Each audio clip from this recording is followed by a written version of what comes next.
Un cristiano es una persona que tiene que estar preocupada por mejorar la sociedad humana. Si un seguidor de Cristo tiene que estar interesado en mejorar las cosas que le rodean, su casa, su familia, el lugar donde trabaja, mucho más deberíamos estar interesados en mejorar toda la sociedad. Y por eso quiero hablar del poder,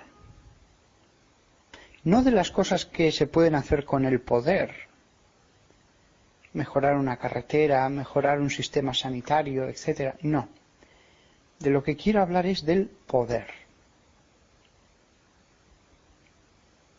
Yo creo que los europeos de este comienzo del siglo XXI nos tenemos que preguntar, ¿realmente los políticos nos representan? ¿O más bien se representan a sí mismos y a sus intereses?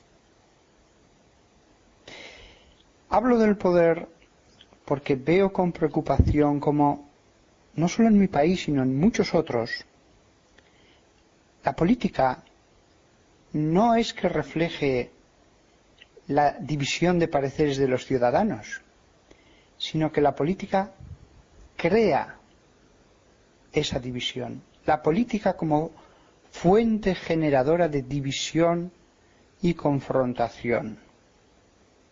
Hay un cultivo de la confrontación, no de la unión, no de la cooperación de las fuerzas que hay en un país.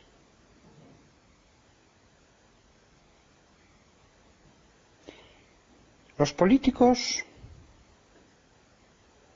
miran muchos intereses, pero no creo que diga nada falso si digo que el primer interés que miran es el de ellos mismos y que son capaces de supeditar cualquier interés de la nación, por alto que sea, frente al propio interés. Por otro lado, los más pobres, los más desfavorecidos, esos son los que no son defendidos, porque los pobres no votan. Se atiende a aquellos que pueden darles problemas a los políticos, pero aquellos indigentes echados en la calle que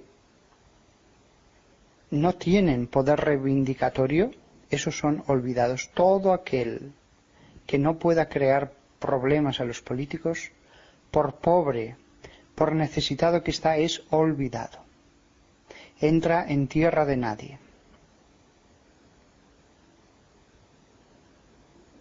La política ha conformado un gran sistema, un mecanismo. No es que el buen y sano ciudadano pone su papeleta en la urna y entonces aparece una persona que le representa. Es un mecanismo que tiene más que ver con una empresa que con unos ideales.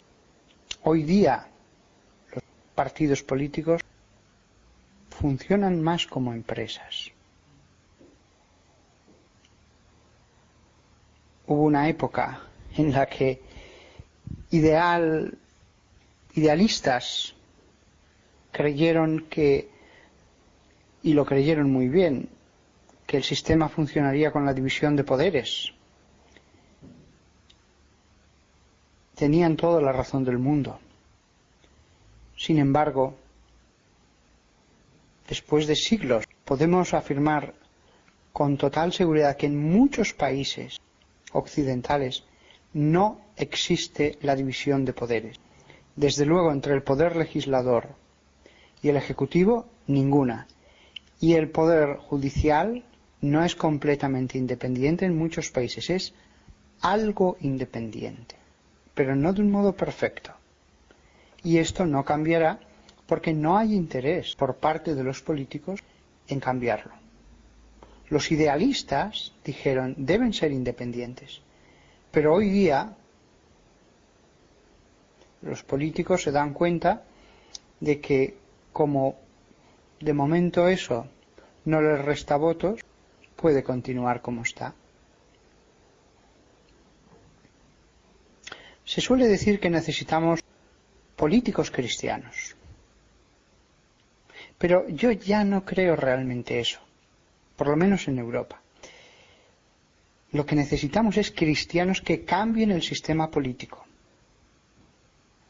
Los cristianos que se han introducido en la empresa política, que son los partidos, acaban envilecidos, filtrados para que queden los peores, los más flexibles, los que menos puedan estar atados a su conciencia.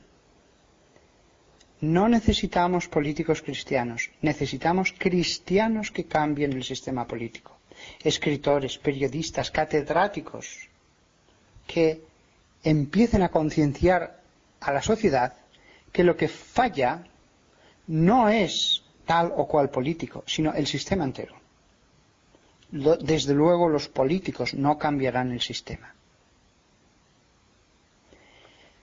Este es un hecho que deberíamos pensar todos aquellos, incluso no cristianos, que creemos que está bien ocuparse de bienes menores, la carretera de al lado, la seguridad en este barrio, etcétera, pero que la primera gran preocupación es el poder en sí mismo considerado.